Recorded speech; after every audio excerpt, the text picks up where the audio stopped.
slides aqui pra gente ver. Não, eu não tô brincando, realmente tem 100 slides. Vamos nessa. Deu até lembrou de aula, né? 100 slides do professor, é isso. Mas vamos lá, rapidão, vamos nessa. Minha palestra se chama Good Skynet. Alguém sabe o que significa Skynet aqui?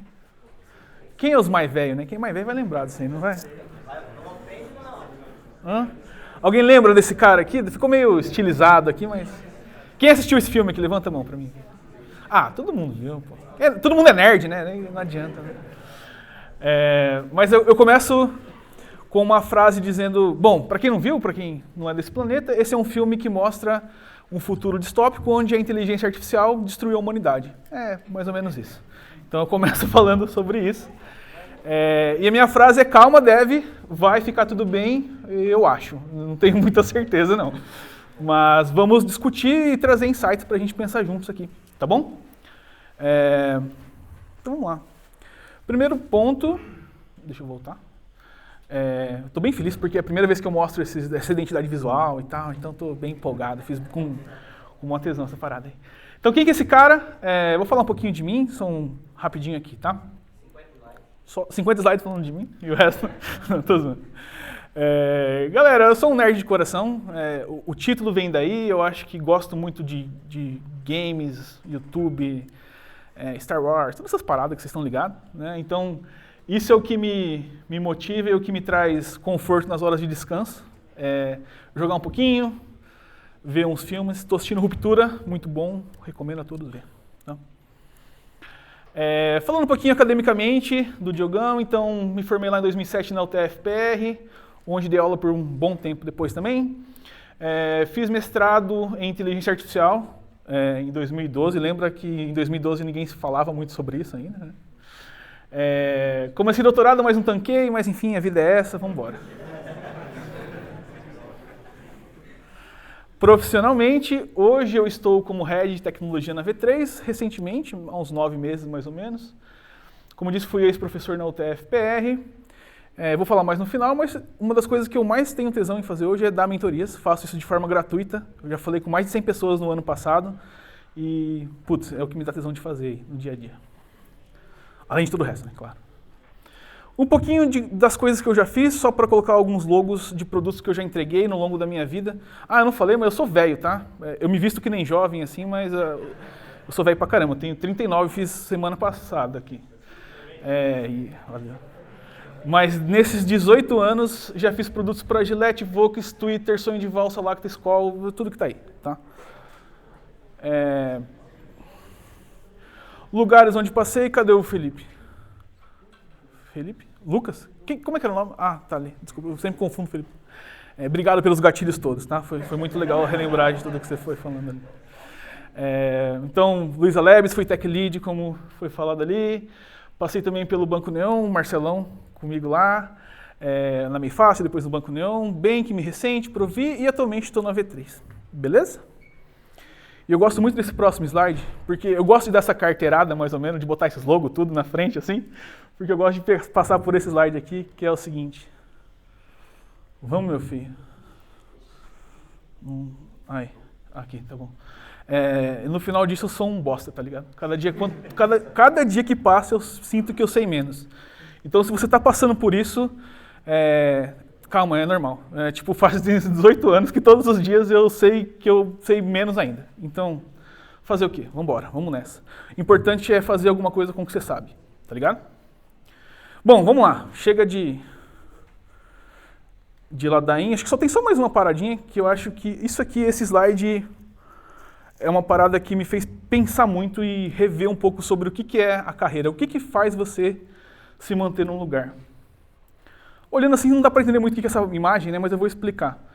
Isso daqui é um vídeo que foi extraído de uma dashcam, que é a solução que a V3 proporciona onde eu trabalho.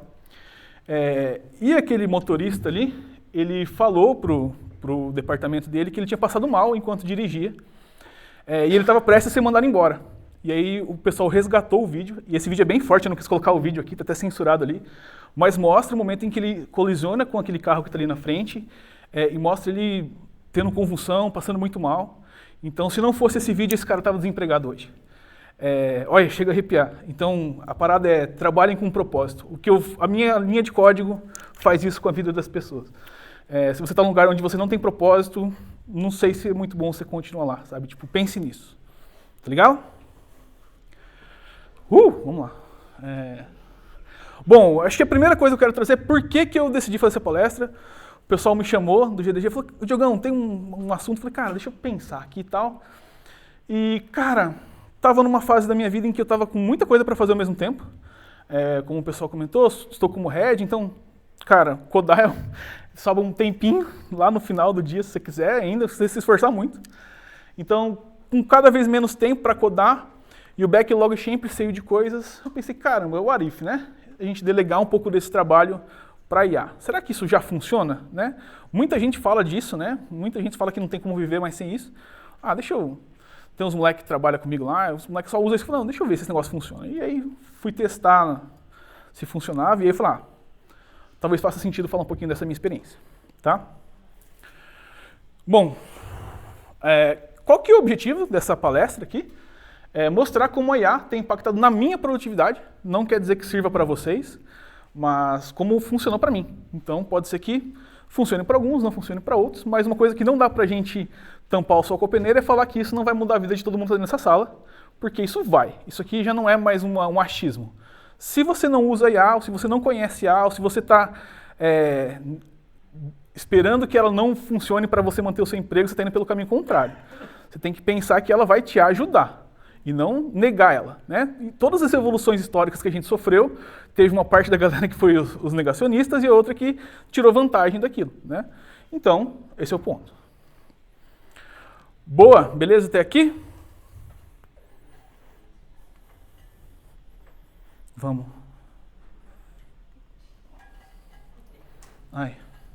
Bom, um cara de TI. Eu vou apertar um botão. Uma rápida revisão histórica, eu não vou ficar me prendendo nisso, vocês já ouviram falar assim em várias palestras, estou nem aí para esse negócio, vocês procuram na internet. Mas o grande lance é que acontece lá um monte de coisas e em 2015 eu botei o robozinho aqui da Skynet, porque é onde a OpenAI é fundada. Eu acho que é ali que começa o futuro distópico, né?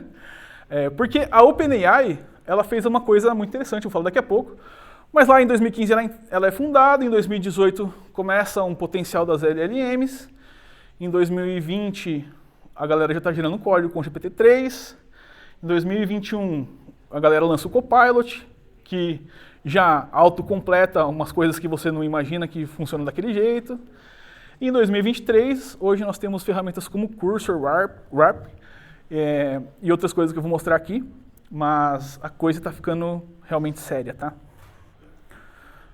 Eu vim aqui para trazer polêmica mesmo, não vim para resolver nada. Qual que foi a ideia da OpenAI aqui, né? Como eu falei, eu fiz mestrado em IA lá em 2012. A minha era uma IA totalmente formal, mexi com planejadores, não tem nada a ver com LLMs. Para quem não sabe, IA é um campo gigantesco, tem um monte de coisas. Nossa, então dá uma olhada, não é só LLM não, tá? Mas o que a OpenAI fez foi tirar uma barreira entre as pessoas normais e a comunidade científica, basicamente é isso, né? Se criou uma interface fácil de se interagir com uma inteligência artificial, o que antes ninguém tinha feito dessa forma como eles fizeram. Então, esses caras popularizaram uma tecnologia que ninguém dava muita moral. Eu gosto muito de trazer o exemplo, né? Todo mundo sabe como começou essa IA que a gente tem hoje, não? Rapidinho, em 2017 o Google lançou um paper, Attention is all you need. Quem não viu esse paper é a base de tudo que está aqui, né? Tudo que vocês vão ver aqui vem desse paper. E ninguém deu moral para isso. Os caras do Google não deram moral para isso. A OpenAI falou, opa, tem coisa aqui. Aí, os caras são os maiores do mundo hoje, né? Sei lá, tem DeepSeek agora. Mas vamos falar bastante sobre LLMs, tá? Large Language Model. Não vou falar muito sobre os detalhes aqui, não é a ideia dessa palestra, mas vamos lá. Eu estou rushando porque são 100 slides, eu falei, né? Então, o que é uma LLM, pessoal? No final do dia, uma LLM nada mais é do que um modelo de IA treinado para entender e gerar texto. É isso. Eu gosto muito do Fábio Akita, que ele fala... Quem conhece o Akita aqui? Aí, ó. Puta, vocês estão pegando referências boas. O Akita ele é meio polêmico, né? Mas, enfim. Ele é meio... Bom, enfim. Ele fala muito que o que a LLM faz é só autocompletar que nem o seu celular faz. Vocês já pararam pra pensar nisso? Vocês já pararam pra pensar que ele tá certo no final do dia, tá ligado?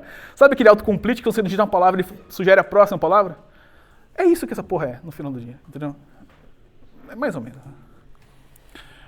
Mas passando rapidamente aqui sobre como uma LLM aprende, tá? Deixa eu passar aqui. Isso.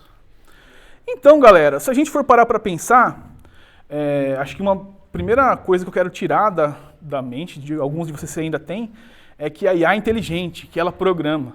Cara, nada disso. São apenas padrões e relações entre palavras, tá? Palavras. If, else, array. É isso que a tua LLM faz, tá? Só que ela foi treinada com bilhões de textos, certo? E onde é o lugar que tem mais textos no mundo hoje em dia? Alguém consegue me dizer? Biblioteca de Alexandria, sei lá? Hein? Onde que é o lugar que tem mais textos? É na internet, certo? Bom, internet tem um monte de projetos open source, graças a Deus a nossa comunidade é muito forte nisso, né? Sei lá, pensando só no GitHub, ou seja, todas as coisas open source, falei um projeto open source foda, sei lá, Chrome, sei lá, kernel do Linux, tá lá, tá ligado? Isso, né? Essa galera toda tá lá, e essa maluquice desse modelo aprendeu com tudo isso. Só que, galera, de novo, reforço, esse slide aqui, tatuem esse slide, porque ele é importante. A IA não programa, não é isso que acontece, esqueçam, ela não é inteligente, não é isso que acontece. Ela só adivinha as respostas com base em todo o conteúdo aberto na internet. É isso que os caras fizeram acontecer, tá? Então, tudo que eu vou mostrar daqui pra frente é uma série de adivinhações de palavras, nada mais do que isso. Maluco pensar desse jeito, né? Porque isso aqui desmistifica um monte da mágica que a galera fala, sei que, vai roubar meu emprego. Cara, não, eu só estou adivinhando a próxima palavra que você tem que escrever. É isso. Não estou dizendo que é ruim, não. Tá? Bom, vou dar uma pausa para um momento filosófico. Eu tinha colocado aqui um momento 4:20, mas eu achei meio deselegante deixar isso no slide, mas vamos lá. Qual que é a ideia, galera? Passei para nós, mano. Eu queria fazer uma reflexão sobre o que é voar. Vocês já pararam para pensar? Né? Voar. Vou falar assim, perguntar para vocês, o que é voar? Bom, se a gente fosse pegar as primeiras ideias, né, os primeiros conceitos, pensadores, sei lá, a gente poderia ter que, antigamente, a gente acreditava que eram apenas máquinas orgânicas extremamente eficientes que conseguiam voar. Né? Por exemplo, um pássaro. Certo? Quando a gente não descobriu o avião, por exemplo, um pássaro era algo que conseguia voar. Uma máquina orgânica extremamente eficiente. Né? Bom, se a gente fosse seguindo aqui, ora, o ser humano sempre tenta entender o que ele conhece. E quando o ser humano falou, deixa eu tentar voar, né? Se eu vejo um passarinho voando, né? Deixa eu tentar ver como é que esse negócio funciona. E as primeiras tentativas de voar foram isso daí. Né? Então deixa eu imitar um pássaro para ver se eu consigo voar assim como ele faz, certo? Só que isso, obviamente, não deu muito certo, né? A gente sabe o que aconteceu depois. E a partir disso, toda a ciência foi evoluindo e tal, e chegou-se hoje um conceito de avião, que a gente sabe que não voa igual um pássaro. Todos concordam que um avião tem a sua própria forma de voar, certo? Sei lá, não sei explicar como funciona, né? Não sou o Iberê, mas ele lá sabe explicar. Enfim, ele voa. Mas se a gente fosse pensar aqui, passei para nós, obrigado. Um avião, ele atinge o objetivo que lhe é proposto? Ele sai do ponto A e vai para o ponto B no ar, né? Ele vai mais rápido que um pássaro? Ele consegue carregar mais peso? Ele transporta até pessoas, mais que uma, sei lá, 50, 300 pessoas, cara. Então, talvez um avião, a gente não pode falar que ele voa se a gente fosse se apegar somente ao conceito inicial sobre o que é uma máquina orgânica que voa, né? Mas, com toda certeza, ele atinge e supera os objetivos do que um pássaro consegue fazer. Vocês estão conseguindo entender a analogia aqui, né? Então, a IA não vai programar. Como eu estou falando, e repito, ela só adivinha o próximo if que tem que estar na sua frente do código ali. Mas, porra, ela vai atingir o objetivo. E se a gente não conseguir entender que talvez aqui esteja a grande sacada dos nossos próximos anos de vida, talvez a gente esteja... Enfim, fica aqui a provocação, tá? Esse slide também é muito interessante, polêmico. Quando forem falar dele, falar, ó, Diogão falou, referenciem lá. Mas talvez no futuro programar nem faça mais sentido, tá? Eu gosto muito de trazer uma analogia, um exemplo que eu achei muito foda, assim, que a galera já está testando a criação de games sem código. Então, assim, como que eu faço com isso? Eu gero os frames, tá ligado? Faço um prompt que gera o meu próximo frame e meu próximo frame. E nunca ninguém criou aquele código. Nunca ninguém criou aquela realidade, ou aquele mundo, ou aquele NPC.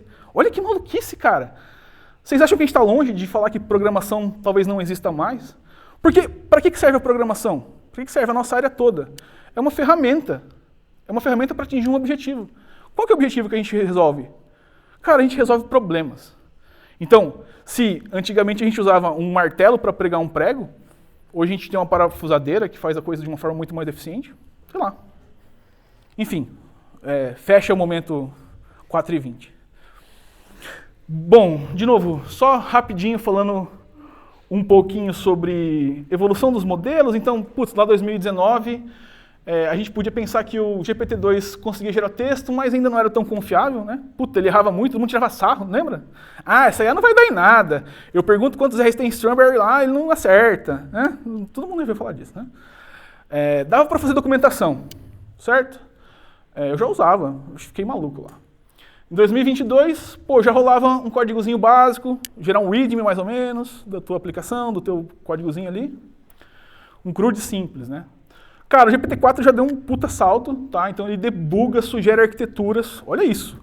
Tá vendo esse negócio que a gente viu agora há pouco aqui, né? A arquitetura de como desenhar? Aqui, esse cara consegue fazer isso. E agora, 2023, trouxe o Claude 2, mas, cara, leia-se aqui DeepSeek, tudo que está vindo por aí, esses modelos malucos dos chineses, enfim. Hoje a gente tem contextos de mais de 100k de tokens, ou seja, eu consigo começar uma conversa sobre um projeto que eu quero criar e chegar até o fim desse projeto e ele lembra da minha primeira conversa. Então a coisa está ficando braba, tá? Aqui a gente consegue, por exemplo, o próprio Nubank, vocês viram essa polêmica do Nubank? Do Devin lá, os caras contrataram o Devin para refatorar a base de código legado deles lá. E é isso, gente. O CTO falou que não demitiu a galera por causa disso, mas... E aí, né, cara? Enfim, polêmica. Eu gosto das tretas de dev, vocês acompanham, né? É legal. Boa. Então é isso. Bom, outra coisa que talvez motive um pouco vocês é pensar um pouquinho sobre o mercado de trabalho, tá? E se a gente não for pensar sobre isso, dá uma lançada para nós. Aí. Opa, voltou. Eu não vou ficar colocando fonte aqui, vocês pesquisam isso aí depois, né? Tá ligado? Mas 2 em cada 3 brasileiros usam serviço de IA, de pesquisa. Não sei o que estou falando, tá lá. O uso de inteligência artificial aumenta e alcança 72% das empresas. A gente não está falando que é 5 empresas que estão usando. A gente está falando que 72% das fucking empresas estão usando inteligência artificial. Trabalhadores no Brasil já utilizam em 84% das vezes a inteligência artificial nos trabalhos. Tá? Então, galera, não é para amanhã esse negócio. Não estou falando para você, final do ano eu vejo. Final do ano pode ser tarde demais, tá ligado? Então, assim, quem ainda não está usando esse negócio, eu acho que aqui fica realmente o disclaimer mesmo. É bom sair daqui, aproveitar o final de semana e começar a dar uma brincada com esse negócio. Tá? Opa, desculpa. Bom, aí vocês vão perguntar, pô, Diogão, mas beleza, você deu um monte de choque de realidade na gente aí. E aí, o que eu estudo? Como é que eu faço, né? Vocês estão pensando sobre isso? Talvez, né? Vamos lá, não sei também, vamos tentar causar algumas coisas aqui. Uma coisa bem importante é que pode parecer que saber usar as ferramentas é o suficiente, mas especialmente para a gente não é. Olha isso que eu estou falando. Para uma pessoa de outras áreas, né, para outras áreas da empresa, da indústria, talvez usar a ferramenta seja o quanto basta. Para a gente isso não vai ser o suficiente, porque nós somos as pessoas capazes de construir as ferramentas. Então nós temos que ir além e avançar um pouquinho mais em tudo que está aqui para frente, tá? Avançar para mais. Então acho que a primeira coisa que eu quero falar é sobre essa palavra, todo mundo conhece sobre isso daqui? em Prompt Engineering, que basicamente é você saber como conversar através de um chat com uma inteligência artificial, beleza? É isso. Existem um monte de coisas, um monte de materiais, não é o objetivo dessa palestra avançar nesse tópico. O objetivo é falar, ó, estudem isso, porque isso é uma das coisas que você vai precisar, tá? Aqui, rapidão, para falar que o Diogão não falou nada, e também é o que eu estruturei para montar esse material, pelo menos algumas coisas. Primeiro, um objetivo, um formato de retorno, alguns avisos e um contexto. Formatando o seu prompt em pelo menos essas sessões, já tem algo muito melhor do que sair pedindo que nem um maluco, tá? Gosto de falar que Markdown sempre ajuda. Eu, nos últimos anos, tenho programado em Markdown, o que é muito bom, né? Todas as minhas documentações são feitas em Markdown. Então, título, subtítulo, itens, ajuda bastante a IA a entender, porque ela foi treinada com texto. Então, ela se dá melhor quando você formata melhor o seu texto, tá? Dica besta, mas enfim. Quem quiser saber mais sobre Prompt Engineering foi até o Jota. O Jota tá aí? Não tá. Mas foi o Jota que indicou. Tem uma forma, um guia, onde você pode ter até traduzido para português, ficar mais confortável. Tem tudo aí. Depois, esse material vai estar disponível, esse link vai estar lá, vocês podem usar, tá? Outro ponto super importante. Como é que eu estou de tempo aqui? São 100 slides mesmo. Fundamentos de Machine Learning, tá?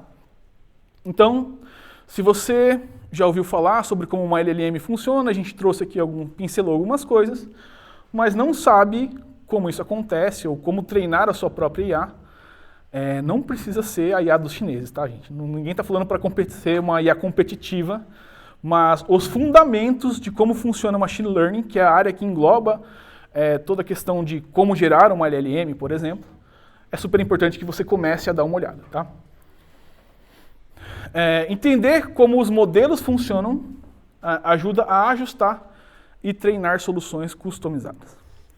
A gente vai entrar num tema agora bem interessante, tá? Que é como é que eu faço para pensar num modelo próprio ou algo parecido com isso. Tá? Mas enfim, entender como eles funcionam e ir por esse caminho nessa parte de Machine Learning vai te destravar a base para você entender como criar o seu próprio modelo. Mas passa lá. Alguém já ouviu falar sobre RAG aqui? Pouca gente. Legal. Eu vou explicar RAG em um tweet, tá?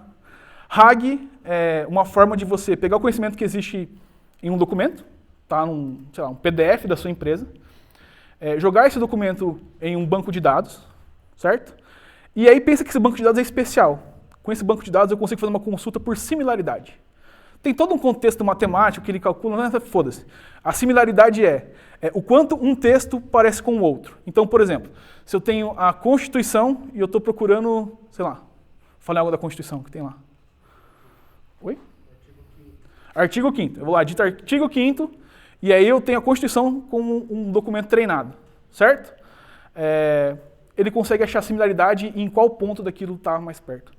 Entenderam? Então eu tenho uma quantidade de informações, e eu jogo isso num banco de dados, e eu faço uma query, onde por similaridade dos textos eu trago o que é mais parecido. Eu pego essa informação e falo assim para a IA, ó IA, com base nessas duas informações, o que você consegue inferir? E olha que interessante, porque aí, então, eu estou dizendo o que ela precisa inferir com aquele material que eu estou passando. Então, se eu estou passando informações de uma empresa que, essencialmente, a IA não foi treinada com aquilo lá, talvez ela não saberia.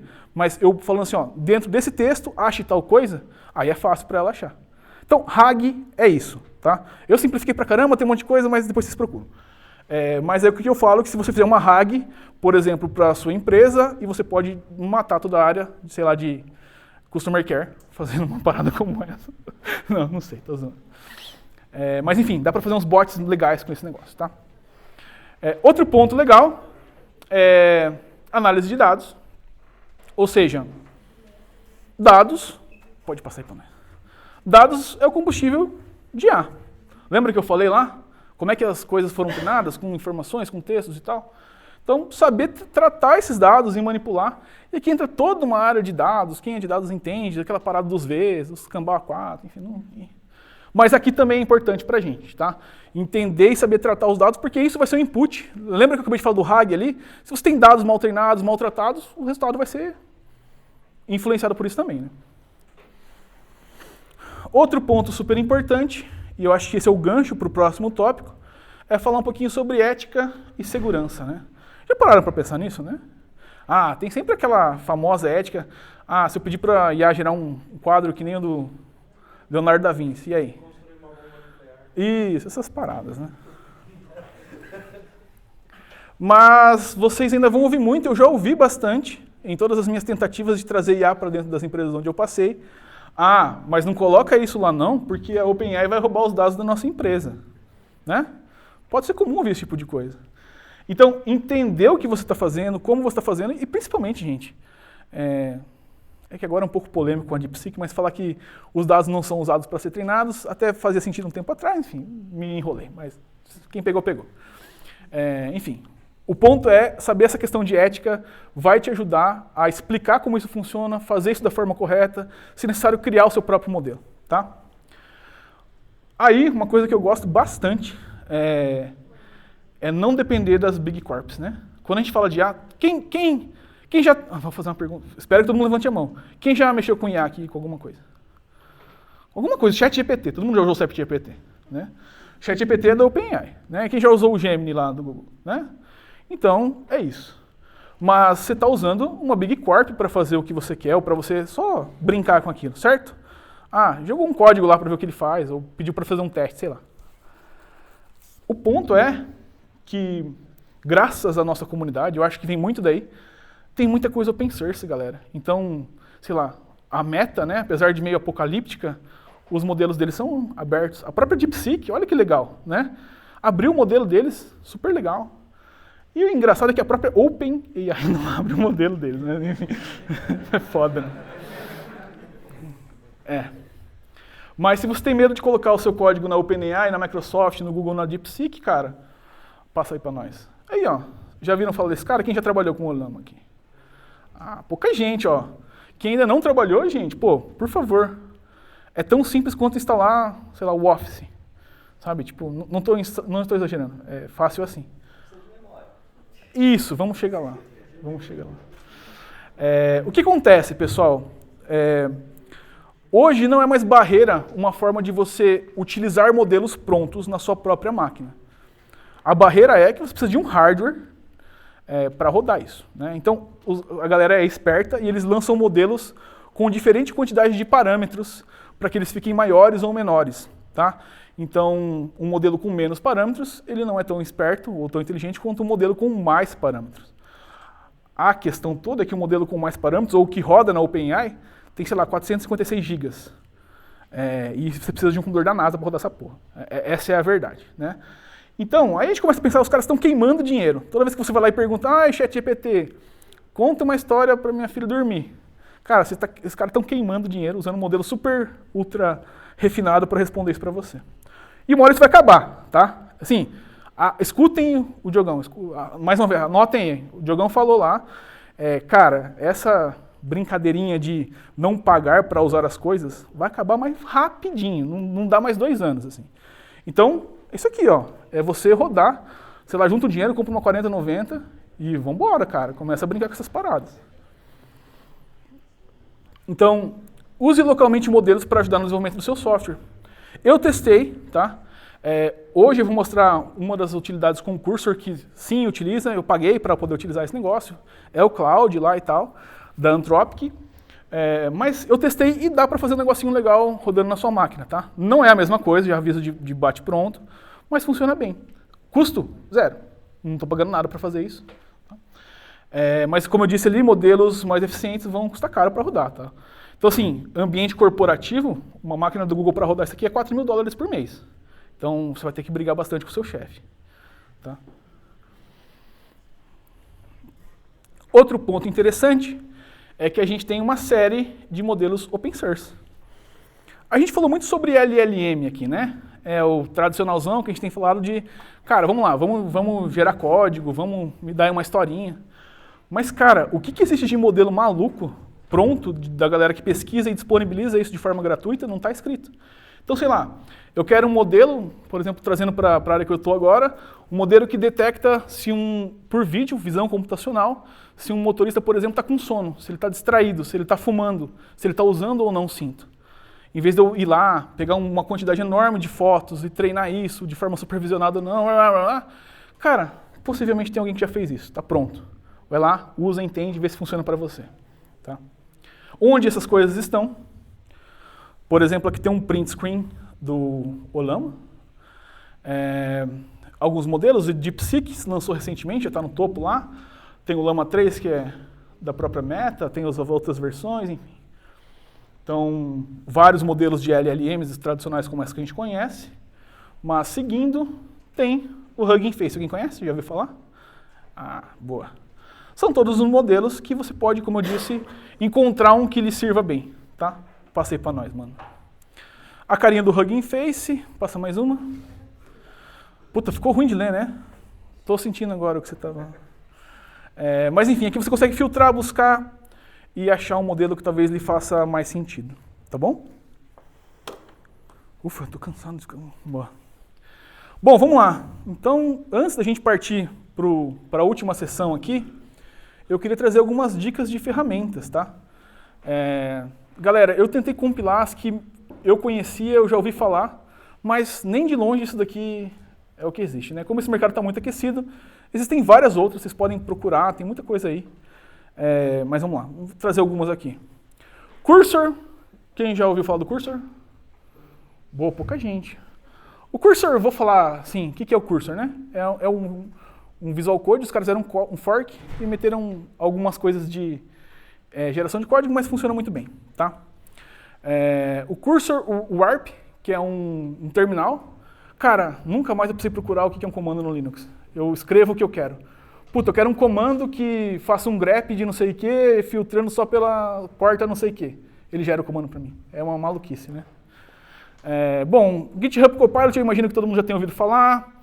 Tem o Raptly, o Tab9, o Code Whisper, que era uma versão alternativa ao Copilot lá no começo, da própria Amazon. Tem o Code, que é um assistente de desenvolvimento. Tem ferramentas de Code Review, o Reptile e o CodeRabbit. Então, vocês vão ver que daqui para frente virou uma parada que todo mundo está correndo atrás de gerar sua própria ferramenta, porque, afinal de contas, como eu tenho trazido, esse tende a ser o futuro da programação. Tá? Vamos lá? Todos preparados? Agora vem a hora da verdade, hein? Ó, primeiro disclaimer, eu não programo faz tempo, eu já sou velho, tá? Então, dei um desconto pro velho, tá? Vamos lá. O que eu utilizei foi o Cursor, beleza? Cara, recomendo a todos, quem ainda não baixou, chega em casa, final de semana, né, amanhã, gosta de dar uma estudadinha no final de semana. Baixa esse cara, instala e faz um exercício parecido com o que eu vou mostrar aqui hoje. Tá? Ele tem uma versão gratuita, que você pode usar bem limitadinha lá, mas funciona por um tempo. E, bom, vocês vão sentir na pele o que eu vou mostrar aqui agora. Tá? Pode passar, mano. Cursor e contextos, eu acho que só vale a pena dar um disclaimer sobre entender algumas coisas que o Cursor consegue fazer. Então, imagina que massa, dentro de uma conversa, de um prompt, você poder referenciar coisas da sua codebase. Tá? Então, você está dentro de um projeto, você fala, ó, cara, melhora esse arquivo para mim, ou reestrutura os arquivos que estão nessa pasta, ou, tá vendo esse conteúdo todo? Gera um readme para esse projeto aqui. É isso que dá para fazer com esse tipo de referência. Além disso, você consegue buscar as coisas na web, consegue combinar com questões de documentações, consegue colocar coisas de Git. Ó, pega essa branch, pega esse PR, junta as duas coisas e gera uma nova sugestão para mim. É maluquice desse jeito, tá? Enfim. Dá para fazer referências a resumos anteriores. Então, quando você vai criando composições, é como se você abrisse uma caixinha e colocasse aquele seu fluxo de criação dentro daquela caixinha, você consegue referenciar caixinhas anteriores. Então, na primeira caixinha eu criei uma parte da API, na segunda eu criei a segunda parte, eu consigo referenciar entre essas caixinhas. Tá? Links diretos, enfim, aí vai para frente. Tá? Pode passar. Bora por exemplo? Vocês querem ver como isso... Opa, obrigado, velho. Tava morrendo aqui já. E aí, vocês estão animados ainda? Vocês querem que continue ou não? Continua? Todo mundo querendo almoçar e o cara falando aí. Boa, bora pro exemplo. Aí, ó, chegou um card. Quem que é a pessoa de produto que vai pegar aqui o card pra gente? Hã? Tá escrito lá no card, ó. Ó, o negócio é o seguinte, Diogão, chegou uma API aqui, você precisa criar uma API para fornecer sugestão de projetos de estudos. Porque a galera aqui da empresa está precisando se aprimorar. Então, cria aí uma API, que a gente vai preencher ela depois, mas ela tem que ter nível de dificuldade e qual tecnologia que a galera precisa estudar. Então, são sugestões para você estudar. Você pode criar um roadmap e pedir sugestões para essa API, por exemplo. Então, ela vai ajudar a comunidade interna de devs a encontrar inspiração para novos desafios e aprimorar suas habilidades técnicas. Spoiler, esse card foi criado com IA. Obrigado. Avançando. Agora vem uma pergunta super chave. Ó, eu quero que vocês sejam sinceros. É simples esse negócio, certo? Não é difícil fazer isso. Concordam? Relativamente simples. Em quanto tempo, eu quero que vocês falem em voz alta, vamos tentar ouvir. Em quanto tempo vocês acham que... De novo, não vem com 10 minutos. 10 minutos você não consegue nem dar um Ctrl+C num projeto antigo seu. De forma real, assim, quanto tempo vocês acham que vocês construiriam uma API como essa na linguagem que vocês estão mais confortáveis aí? Vamos lá. Hã? Um mês? Não, pô, um mês também aí, foda-se. Não, vamos lá. Quem dá menos? Quem dá menos? Um mês? 2 dias? 2 dias? 5 dias? Um processo com teste, né? Testes unitários. Hã? CI/CD também? Hein? 5 dias? Quem dá menos? Quem rusha e faz em menos aqui? Hã? Não, pelo amor de Deus, ninguém faz em menos que 5 dias. Pô, não. Cadê os sêniors aí? Quem é sênior daqui? Levanta a mão. E aí? Quanto tempo? 2 horas? 2 dias? Tá, eu tenho... Ó, então, todo mundo acordou aqui dentro dessa sala que o mínimo que a gente chegou foi no sênior super foda ali em 2 horas. Beleza? Então, beleza. Temos 2 horas. Vamos seguir, então. A primeira coisa que eu fiz, pessoal, foi me atentar na criação do prompt. Porque, querendo ou não, é isso que faz a grande diferença no resultado que você vai obter, tá? Então, vamos passar que eu vou pegar passo a passo aqui. Primeiro, definindo muito bem um objetivo sobre o que eu tenho que fazer. Então, eu quero um código-fonte, olha lá. Parece besta, mas você tem que tratar a IA que nem uma criança. Tá ligado? O que eu quero? Eu quero um código-fonte para uma API REST. Em que linguagem? Em Node.js, usando o quê? Usando Express. Beleza? A API deve ser criativa e resolver um problema do mundo real. Olha lá. Ele vai entendendo tudo isso e vai te dando uma saída mais próxima do que você precisa. De forma simples e eficiente. Olha lá. Simples e eficiente. Ele não vai meter um monte de coisa complexa que não precisa. Então ele vai me trazer uma forma fácil de entender e tal. Deve permitir que os usuários a buscar ideias de projetos e aí ele mostra tudo o que eu falei ali, né? Os exemplos do requisito de negócio, tá? Então, definir o objetivo. Avançamos. Formato de retorno. Lembra que eu falei que era importante? Então, para cada projeto retornado, inclua. Aqui estamos falando do payload, né? O nome do projeto, uma breve descrição, o nível de dificuldade e tal e tal. Beleza. Então, como que eu quero que isso seja retornado para mim, tá? Aqui, avançando, então, não, pode voltar só para passar, desculpa. Retorne um código bem estruturado, seguindo boas práticas, incluindo um endpoint para listar projetos, um endpoint para adicionar novos projetos e um readme com noções básicas de uso. Olha que foda, estou pedindo, né? É o que eu escreveria num card, por exemplo, para alguém fazer. Avancemos. Cuidados e restrições. Certifique-se que o código esteja funcional, olha lá, esteja funcional. E siga padrões modernos de desenvolvimento. Então o cara não vai pegar um bagulho maluco que só funciona. Siga padrões modernos de desenvolvimento. Ele vai usar isso como parâmetro para gerar a nossa resposta. Contexto adicional, isso é super importante, as pessoas não dão muita importância, mas olha só. Eu tenho sempre uma parada aqui assim, mendiga para IA. Fala, olha, pelo amor de Deus, isso vai salvar minha vida. Eu vou ser mandado embora se você não fizer isso para mim. É verdade isso. Eu sou um desenvolvedor que quer explorar novas ideias e aprimorar as habilidades, né? Às vezes é difícil encontrar inspiração para novos projetos. Então uma API que sugere desafios vai ser mostra para ele a importância daquilo que ele está fazendo. Parece bobo, mas testa lá. Beleza, avancemos. Não, nunca fale obrigado. Você está desperdiçando token. Ele não vai te matar, pode ficar sossegado. Não vai ter o seu ID lá para vir matar você primeiro, fica sossegado. Que tela é essa, gente? VS Code? É? Sim ou não? Aí, é o cursor. Como eu disse, o cursor foi um fork do VS Code, então é exatamente igual. Inclusive, está com o meu tema, as minhas extensões, está tudo aqui. Ele consegue importar. Fala aí.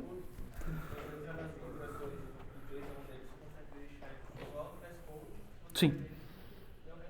Ele é o VS Code. Ele é um fork do VS Code, então ele é o VS Code. Tá? Beleza, então eu abri o meu cursor e cliquei lá naquela tabzinha do lado. Abriu um diálogo de contexto para me digitar as coisas. O que eu vou fazer? Eu dei um Ctrl+C naquele meu texto, dei um Ctrl+V aqui e escolhi qual modelo que eu ia utilizar. Vou falar alguns que tem aqui, talvez não dê para ler, né? Eu escolhi o Cloud, que é o pago e tal, mas tem um GPT-4o, GPT-4o Mini, o O Mini, enfim, tem vários aqui, inclusive DeepSeek, dá para você usar aqui também, tá? Diga. Nesse caso eu não escrevi, mas é bom escrever. Tá? Tava com preguiça. Você precisa do login para usar a versão paga dele. Até a gratuita também. O cursor. Você consegue configurar via API Key cada um desses serviços se você quiser.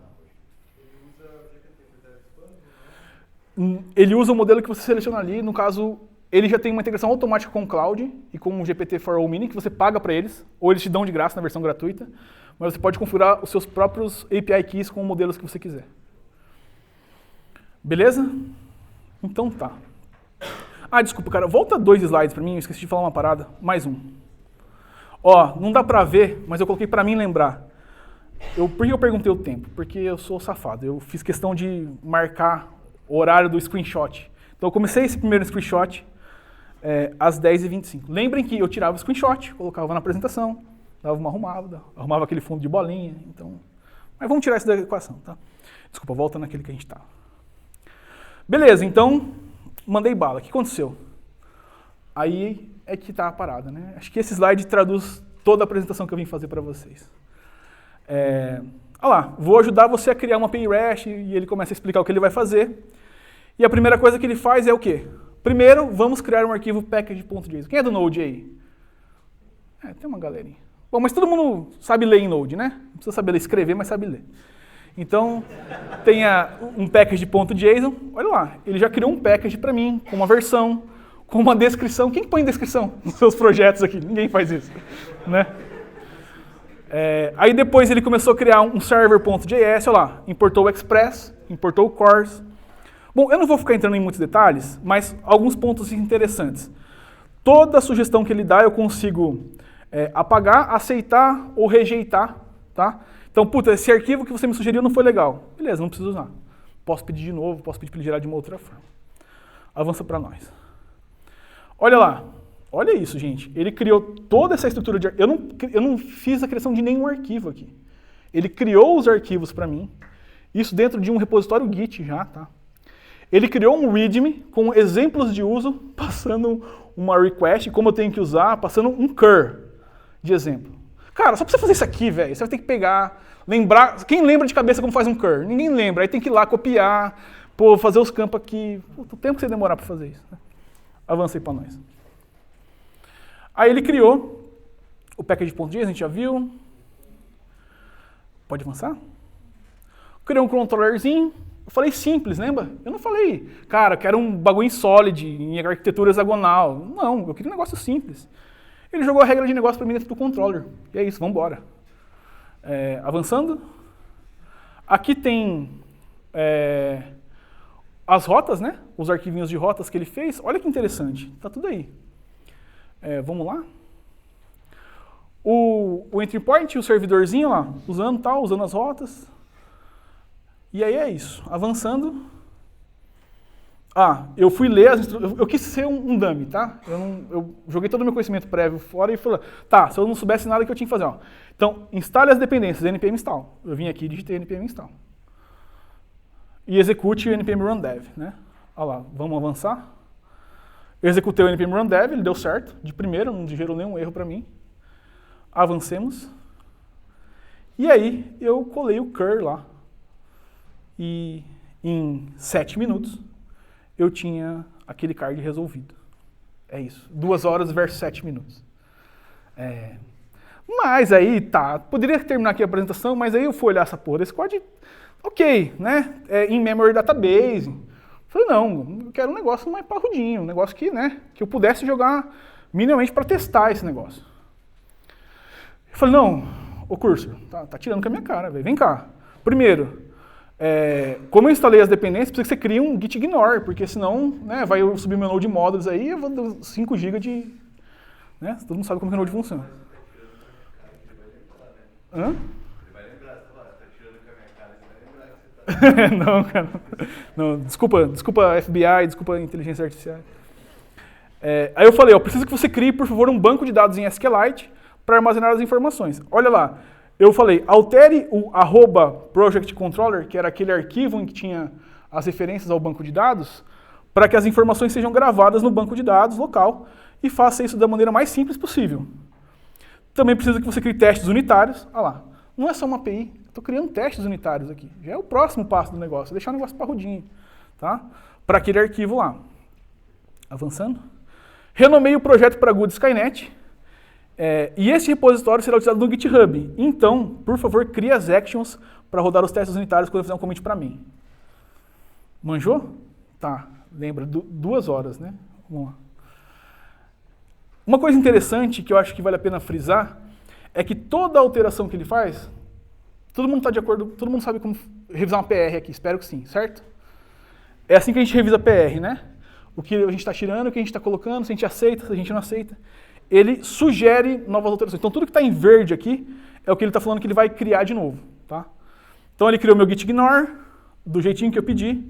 Ele mudou algumas coisas aqui no meu package.json, por exemplo, ele criou o teste com o Jest, ou seja, ele importou o Jest aqui embaixo também, importou o SQLite e o Kinex. Eu não pedi para ele colocar o Kinex, não pedi para ele colocar o RM, ele fez isso por conta, tá ligado? Por quê? Porque ele também criou uma camada de migrations que a gente já vai ver. Criou a configuração do Kinex aqui, então olha que maluquice. Ele criou o Kinex e já criou 2 environments, um de development e um de teste, porque ele queria rodar os testes unitários.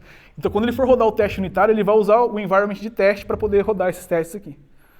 E eu não pedi nada disso, gente. Olha que maluquice. Migrations, ele criou uma tabela de migration, criou um arquivo de migration para mim. Foi isso. De novo, tudo em vermelhinho que ele tirou para substituir. Então, ele foi tirando o in-memory database daquele arquivo que estava implementado e foi adicionando todas as questões aqui do